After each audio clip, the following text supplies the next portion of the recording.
everyone, Boardgame Brody here with Meeple Mountain. I have a new season here with me of Pandemic Legacy. It's Pandemic Legacy Season 0 by Z-Man Games. This is a legacy game where you play through 12 months of situations, sometimes needing to repeat some of them if you fail, so you might need to play around 20 times from the prologue to the finish of the game to be able to play through it all. So maybe you can determine how many times that you have played your favorite board game in the last year to determine if 20 is a good number of plays for this game. And the hardest thing about this game is planning times with your group to play this game so you can get through it, as it's sometimes hard to get everyone together at the same table each month. So if you think you can get your group together and plan sometimes to be able to play it all together, then this game is going to rock your world.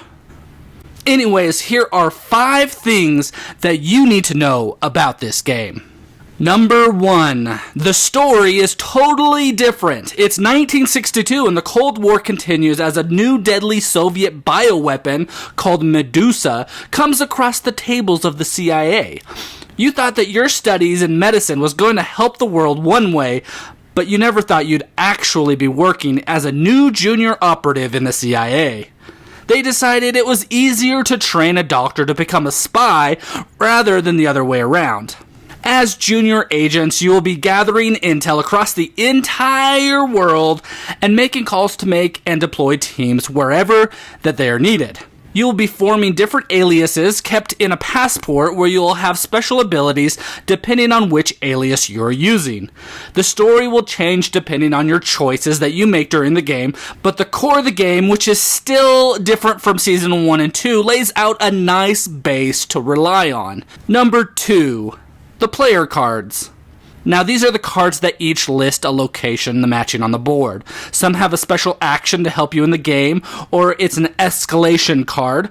Escalations will feel familiar as you move the threat level up 1, and then you take the bottom card of the deck and add 3 agents to that location, and then you will draw the number of threat cards shown on the threat track. So similar to the other pandemics. If a 4th agent is added to the location, then you don't add it, but an incident will occur there. And this is different for this pandemic game. An incident will cause a player in that location to lose 1 cover from their current alias unless there is a safe house built in that location. When losing cover, you'll scratch off a circle starting left to right, and if it uncovers an icon, then something bad will potentially happen. Anyways, back to those cards. These cards will be used in different ways, but you should know that each city has an affiliation that corresponds to it. It will have an allied, a neutral, or Soviet affiliation. You will sometimes need to gather a certain number of these cards with a specified affiliation to achieve an objective. But you also might need to group your cards in the same region. So each card has a pattern that matches which region it belongs to. You will also at times need to group these cards by its region to achieve an objective or a goal that is presented to you. And with the hand limit of 7 still, you will also need to choose which cards to keep and which ones to use. And in this pandemic, it's a lot harder to choose which ones to use and which ones not to, as you potentially might need a certain card with a certain affiliation, but then you also might need a card with a certain location. Number 3, the actions. You have some familiar actions like the drive or the ferry action that is similar to other pandemic games, but the flights are different. When taking a commercial flight, if you have an allied card, then you will show it, and then you'll be able to travel there without spending that card. A neutral card, you will show it and spin the card to travel there. But a Soviet city, you can't fly to at all commercially. But a way to be able to get there is maybe an unrecorded flight. Then you can go anywhere. You'll just need to be in the city shown on the card, including a Soviet city, and then you will discard that card and you can go anywhere on the map. Another action is neutralizing agent, which is just like treating disease from the other pandemic games. You take 1 agent off of that space that you're in.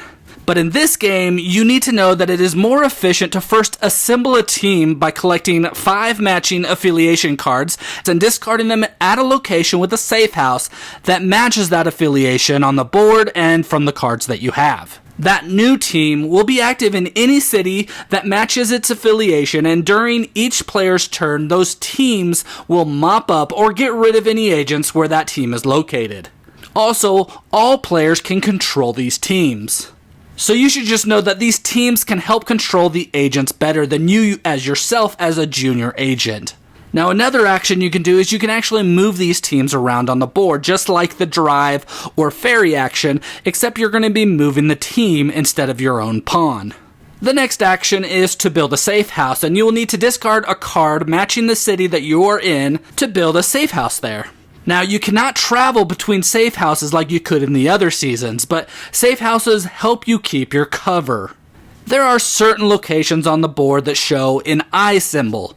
Remember that the Soviets are watching every minute of every day, and at the beginning of your turn, if you start in a city with a surveillance icon, one of the eye symbols, then you will lose one cover unless you have a safe house there protecting you. Be careful as you play throughout the game, as you will also be adding more of these surveillance stickers to the board, making it harder to play. Another action in the game is you can also share intel by players being in the same city that match a card and either giving it away or taking that card from someone.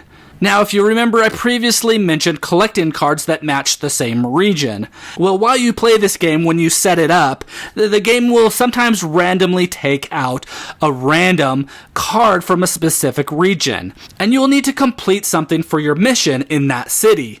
But first, you'll need to identify that city to know where to accomplish that mission. Throughout the game, you'll be placing X tokens on cities on specific regions to know that it isn't that target city. And you know that it isn't because you have the card and it isn't the one under that mission. But if you want to identify the location without waiting on the cards to come out, you'll need to discard 3 cards that match that region and be in a city with a safe house located in it in that same region. The last action that you can perform is to acquire those targets by having an active team in the target location and making sure that you have completed whatever is listed on your objective card. In this game, you have a debrief book where you will read entries when either failing a mission or completing it. And this will continue the story and at times also give you choices that will change the game.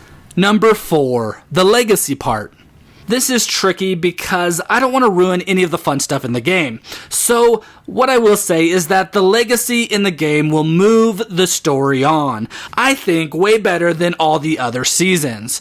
You will develop your aliases, which is a cool thing in the game. You will also make many choices in the game, and either decision that you choose will change the game either way. So you will be presented with things that says, do you do this or do you do that? And you'll have to discuss this with your team of what you want to decide to do. But these decisions will also be hard because you're not knowing, or maybe you know sometimes that it'll come back into play and affect the story and the game somehow. The board will change with stickers, as you probably can guess, and you will also be placing safe houses out, surveillance spots will change, and of course there are all the surprises that are hidden in these and in these. Number 5, my thoughts on the game. Well, ultimately, the game uses the core pandemic mechanics in a new way, with a new theme and a great story. And for me personally, this season has been my favorite because we are spies and the story is richer, the cards are used differently in a way that I really enjoy, and I get to have a little more say in the direction of the great story being told. Or at least I feel like it. Initially, I was nervous about figuring out how to play the game because it looks so much different from the others. But really the game is similar in complexity than the others. And after you read or you scan the rule book to listen to the story, and then you know your actions and your objectives, then you're good to go. Plus, they have a prologue to learn and test out the game before it really counts. But you would also do just fine starting in January and going for it if you really wanted to. So grab your passport with your secret identities with your family and friends in Pandemic Legacy Season 0 by Z-Man Games.